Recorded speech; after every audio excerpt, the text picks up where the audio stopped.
actually holding this mic in hand is not a very comfortable thing. I keep it somewhere, this mobile phone. What I thought I'll talk to you is about the changing times that we are in today and the ethics of management. That is one topic which is very close to my heart. The ethics of management. You are all being trained to be wonderful managers, managing entrepreneurial activities, business activities, and generally looking after the economic welfare of the business community, and also in that process add to the economic well-being of the country or the society. Basically, any economic activity is not only meant for the owner of that activity, but it has generally an application outside the narrow confines of that enterprise, because no enterprise is a totally private enterprise. It has a public interface, and that is its relevance. Therefore, you are all getting trained to run these business enterprises profitably. The times that we live today are times of, this is a time of deep moral crisis, ethical crisis, financial crisis, economic crisis, all kinds of crisis. We are going through a phase of crisis. Therefore, it's an appropriate time for us to sort of look at our place in this system of things and convince ourselves that what we are doing is the right thing of the day, is ethically correct. I'm not trying to make you activists, not at all. I am only trying to tell you, as young men and women, you should, what I am trying to tell you, these are the points which should agitate you, which should be at the back of your mind during your long tenure in the business world. During this lockdown, which started last March, I wrote a book which is called The Simplicity, Simple Life. It is called a Simple Life. I was trying to talk about a kind of Zen Buddhist type of existence, wedded to simplicity. Not that I'm a Buddhist or something, but generally I was trying to find out what makes lives complex and what indeed is desirable, how simplicity is any day preferable to complexity. So when I thought about complexity, who is the villain of the piece? Who is making our lives complex? I have to admit that it is the modern capitalism, global capitalism, that is making the world complex. It is a global capitalism that is making the world complex. And what are these complexities? Complexities are of different kinds. Firstly, our emotional lives are getting complex because we are on fast track. We are on the treadmill all the time.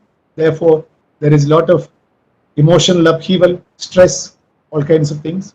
Then, of course, life is getting complex because of the heavy competition that is in there.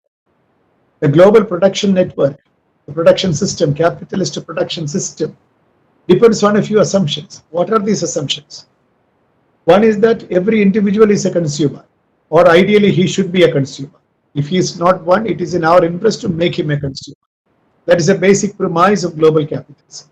So if you are a great consumer, capitalism is happy about it.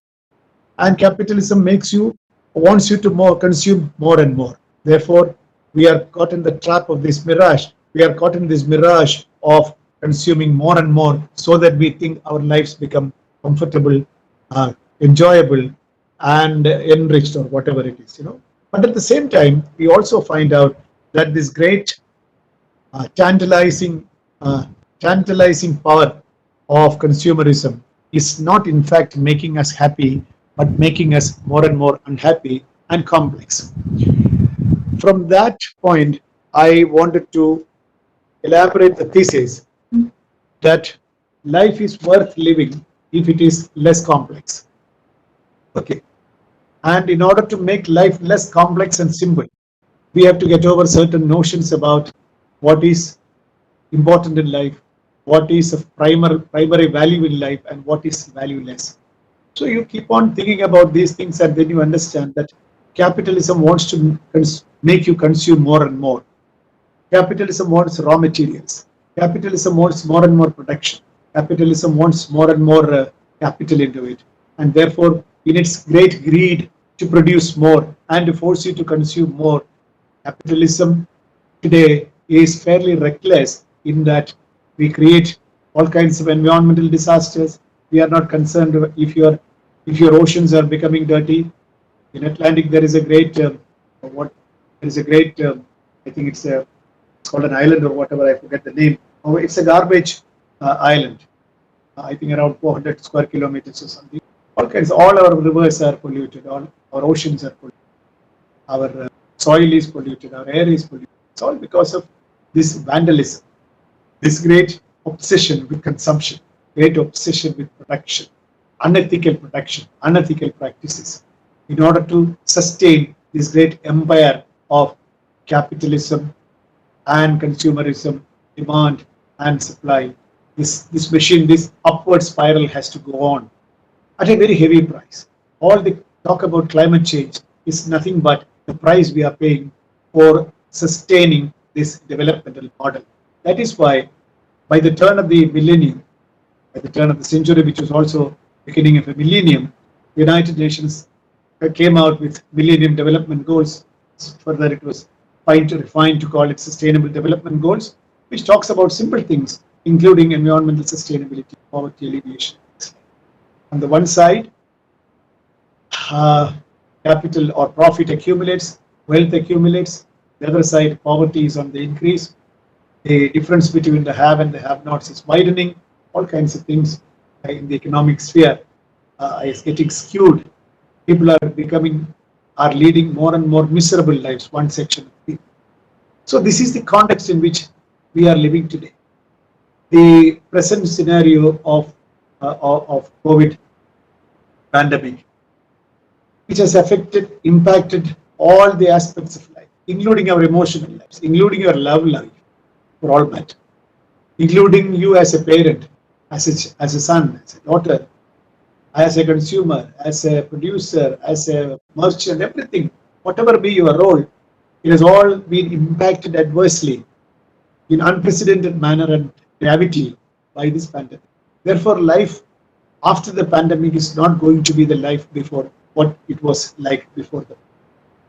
As young people poised to take off in life or about to enter a new journey, enter your life's journey in all seriousness, you are getting trained for that. You have to be concerned about this very changed situation. On the one hand, world is sitting on a precipice of global capitalism and its endless demand and greed for more and more raw materials and production and the concomitant destruction of the environment. That is one side. On the other hand, the post-COVID environment is going to be even more dangerous because the economic power, the purchasing power, the well-being of the people have all been impacted. What is life going to be in the post-pandemic period? Can we go back to the pre-pandemic life? I do not think so. The economic impact of this pandemic is going to be left for the next minimum 10 years or so. There are a lot of implications like you are going to work from home or maybe a hybrid variety of work style, work culture, 50% in the office and 50% in your house. All kinds. We really do not know. Any futuristic thinking may not be correct, but we can only predict that life beyond after the pandemic is going to be quite different. Different in what way? What difference is important to us? I think the post-pandemic world cannot afford to go on the way we had pursued development in the pre-COVID times. But unfortunately, the world seems to be bent upon not only going the same track, but also to go it with a renewed commitment to disaster. All the revival packages that have been proclaimed, not only by government of India, but other countries in the world, they're all focusing on more and more protection.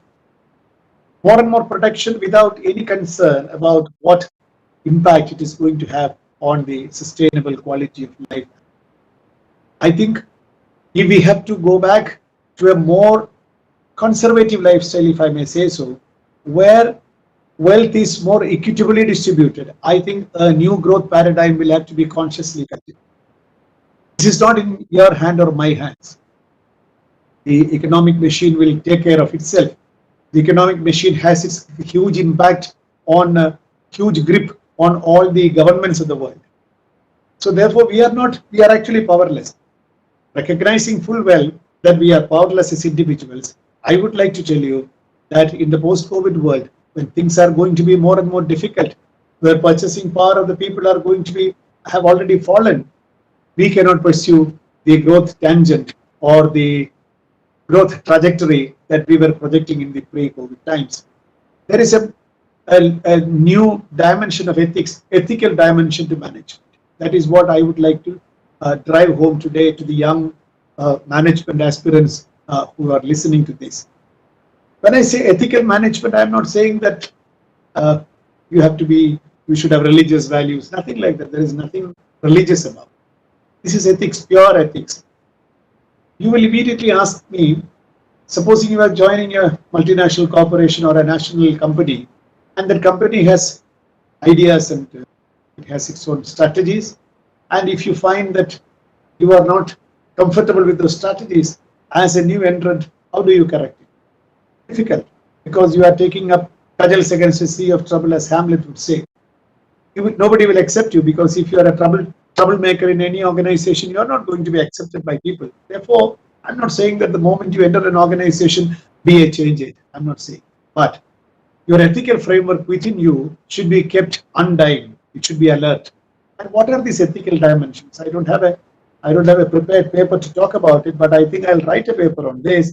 What are the ethical dimensions which you will have to confront? Basically, it is a question of environmental awareness, because environmental ethics is very, very important for our survival. If your company is pursuing an environmental policy which is destructive, which tantamounts to vandalism, I think you will have to resist it inwardly to begin with, and as you grow up in your company, in your stature and influence, externally also. The moment you become influential enough to impact or decide the policies of your entity, I'm sure the ethical framework within you, which should be kept intact, should dictate the policy changes in your organization. And the very fact that you have a different mode of ethics will emit signals to your organizations, and people will begin to take you seriously rather than becoming run-of-the-mill, even as you do your job as is required by the company. I'm not saying that you should not achieve their targets or you should be arguing with them, nothing like that. Be a very disciplined employee at whatever level you are. But inwardly, you do not have to compromise on the ethical standards you cultivate. Firstly, this is the environmental ethics. Now, there is a human right ethics.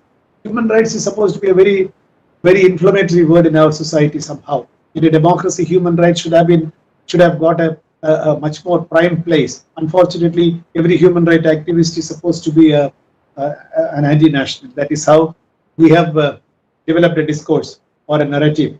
That's an unfortunate part of it. But I think as young people, your human rights index or whatever, that should be very intact. For every activity you do, be sensitive about what is the human right impact of my action.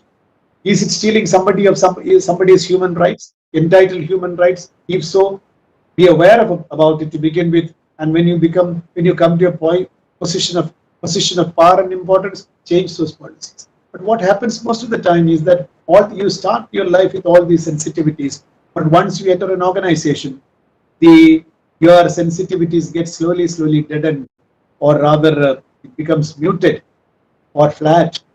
As a result, when you come to a position of importance where you can influence the policy of a corporation, your sensitivities have already left you.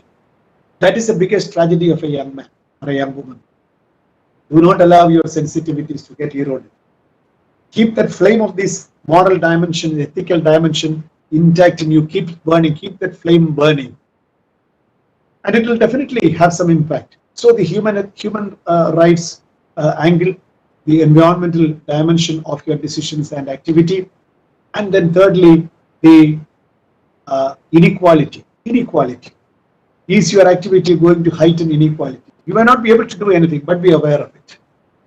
And finally, is our activity directly or indirectly violating any law of the country? That is very important. corporations are very clever, you know.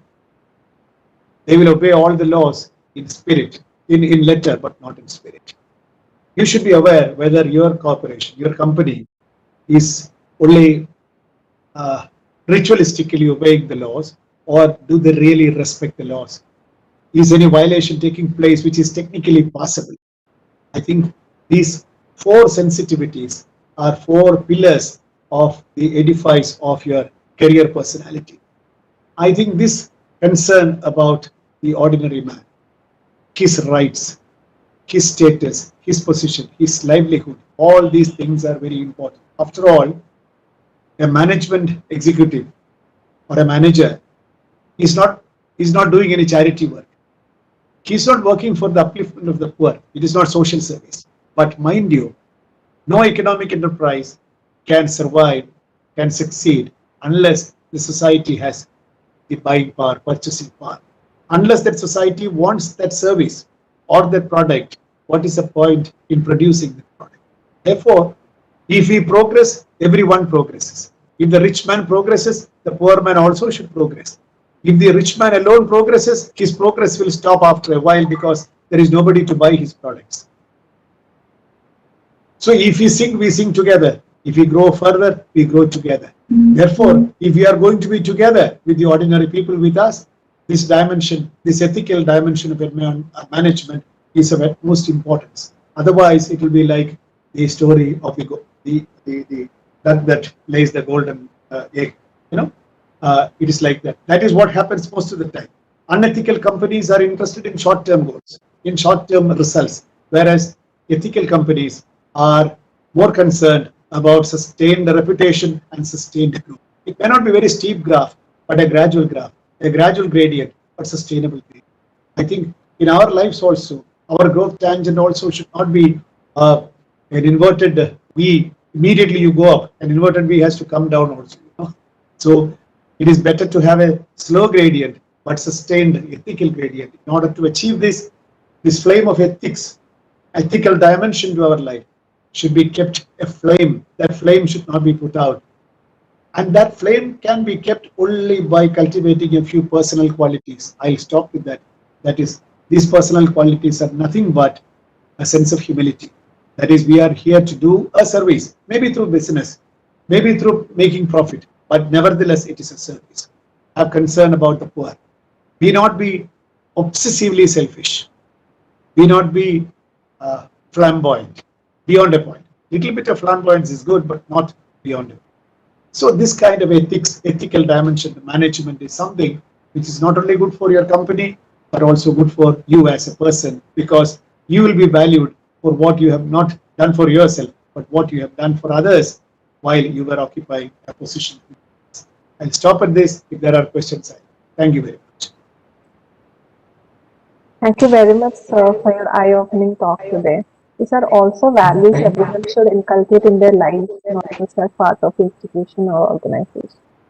Okay, students, you can keep sending your questions to the panel members.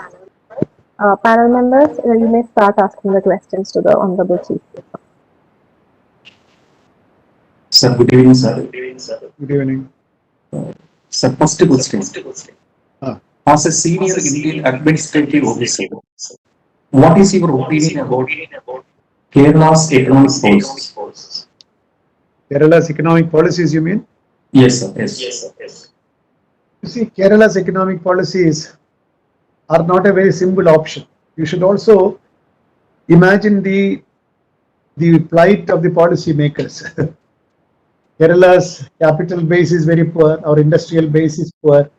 We have limited resources. We have limited space. Huge industries cannot come up. People are oversensitive. So huge industries always have a resistance about pollution, all kinds of things. Therefore, we are yet to discover, or rather we are in the process of discovering the scale of industrialization that is good for Kerala. That is why we have a heavy emphasis on IT industries, on hospitality industries, because we cannot afford chemical industries or big production houses. Therefore, Kerala is yet to, or rather we are in the process of getting the right kind of idiom for our industrialization. We have our own limitations. We are far removed from the center of India, coal or for that matter, it has to come from somewhere. But at the same time, we also have other opportunities because we are on a naval route, on a maritime route on the peninsular tip of India. We have to develop all kinds of, we have to build up basically on our strengths. I cannot blame the industrial policy of the government because we have all kinds of contradictions in this state. We have contradictions. For example, Plachimada. I was also associated with the final committee report and all that. Plachimada was an industry which should not have been allowed in a place like Palakkad, which is always water scarce. So, in the interest of promoting industry, we brought Plachimada Coca-Cola company and Coca-Cola created havoc there. And it is still a blot on our industrial development. That kind of industrialization is not good for us. Highly populous state like Kerala, with very small geographical area, I think one has to be extremely careful about promoting industries. At the same time, without promoting industries, we cannot survive also. We are in the process of discovering the right idiom for our industry. Beyond that, I do not want to comment. Okay, thank you, sir. Thank you so much. Sir, second question. What difference do you find in pursuing for civil service in 70s and pursuing for civil service now? Is it easy now or more difficult? You mean pursuing in a civil service examination earlier as well as now? Yes, sir. Yes, sir. Actually, what you are asking is whether in my times it was easier and now it is more difficult. Yes. Actually, it is not so. Of course, I joined the service long ago. I took the exam in 1977, long ago. Okay, sir. You see, any UPSC exam, civil service exam is difficult. The difficulty quotient, I don't think it varies much. Of course, when a larger number of people take that exam, definitely your chances of getting into it becomes big because it is not as if you score beyond a particular percentage you are selected. No, you'll have to come on the first 500 people.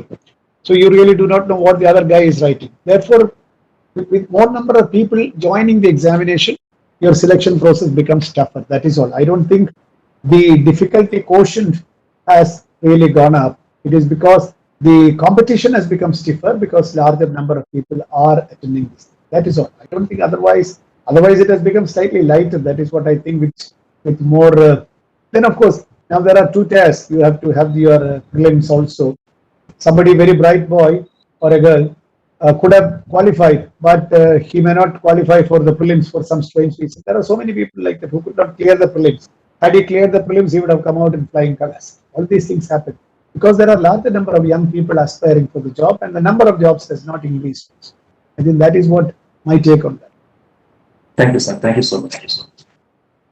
Sir, can you mention the happiest moment in your personal and professional life? Happiest moment? Yes, sir. That is a wonderful thing. There has been very unhappy moments, but there have also been happy moments. Happy moments, not very earth-shattering moments, but let me on the same note of ethics and all that which I have been talking about, I will narrate a small incident in my life which gave me immense happiness. That, you see, I was the host of a program which Chandi used to have, what was it called? Some program on the television, where he would take questions directly online and on the TV we would go live. I forget the name of the program. Not me, the Chief Minister, but so I was the anchor for that program for nearly 2.5 years till I retired. So there was one lady who was complaining to him. She used to live in Medical College near Trivandrum. So her complaint was very simple. He said she had 50 or 40 cents of land near Medical College.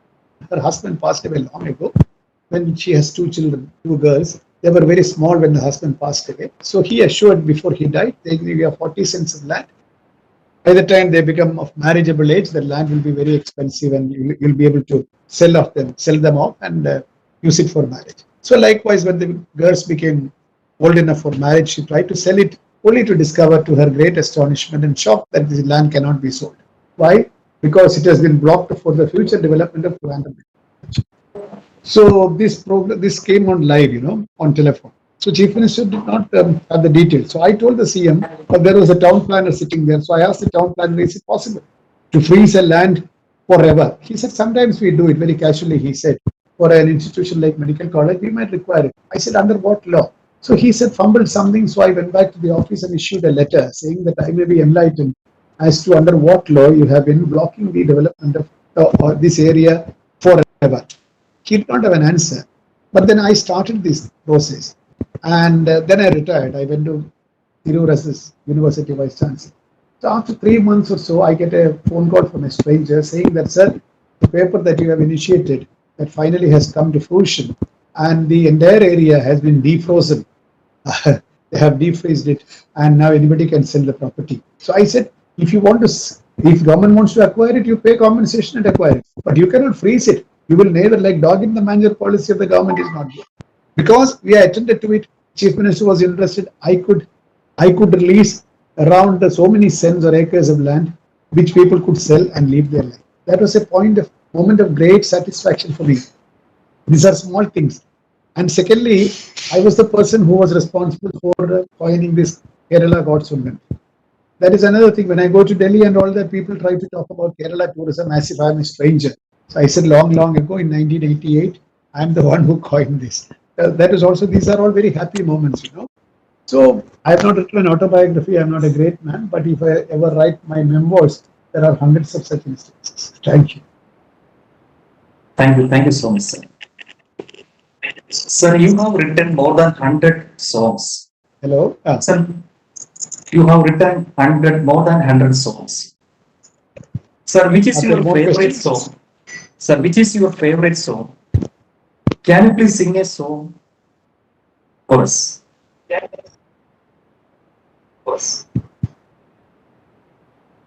Hello? Sir, hello. Hello, sir.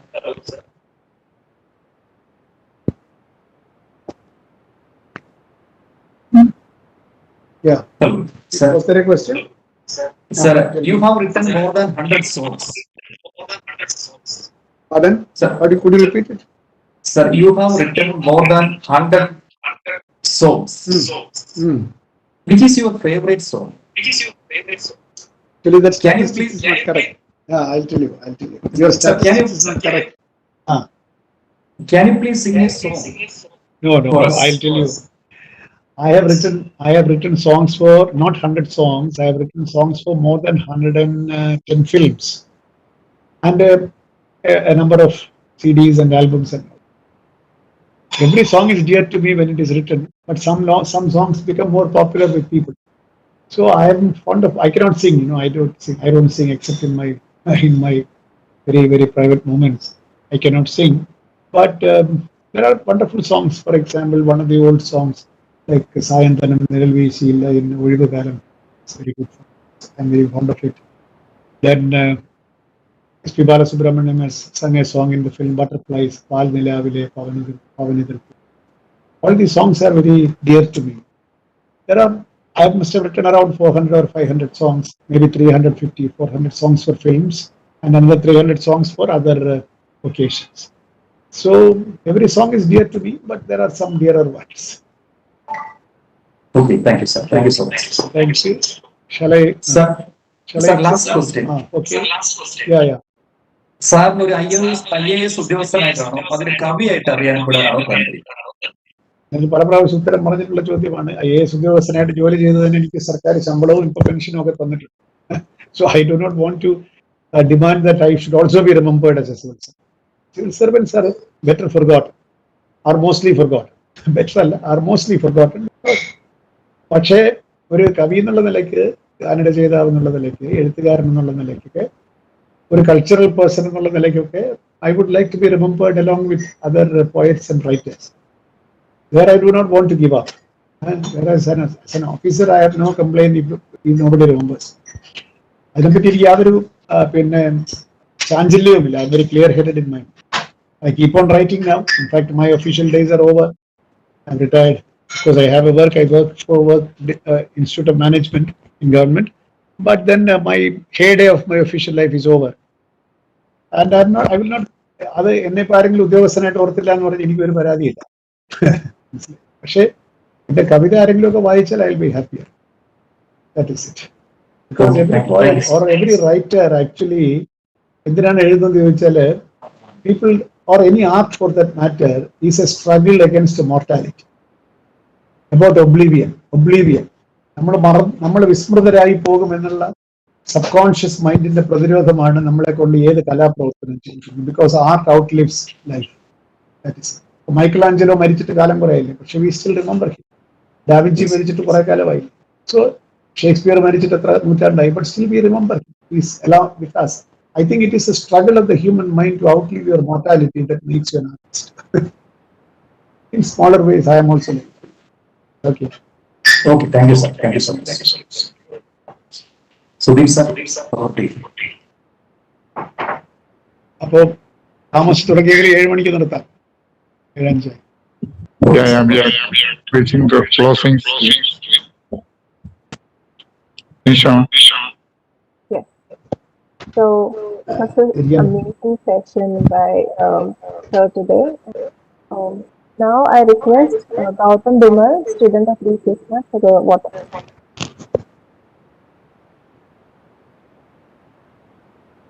Am I audible, ma'am?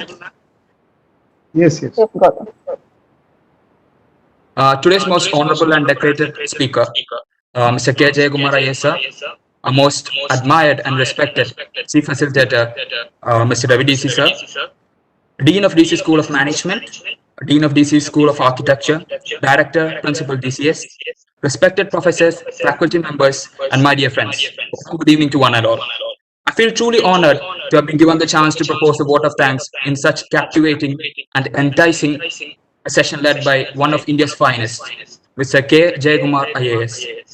To be in the presence of greatness, to be in the presence of someone as accomplished as you are in multiple fields and disciplines is truly an honor, sir. Your insights on one of the biggest questions that we face right now, how do we move forward after the pandemic, has been truly insightful.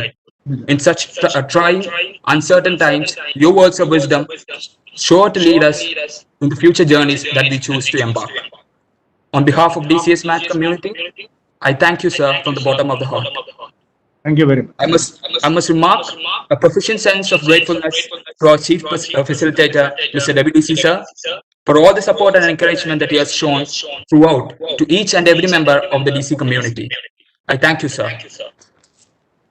No event can be successful without the people who dedicated resource and time to make everything flawless.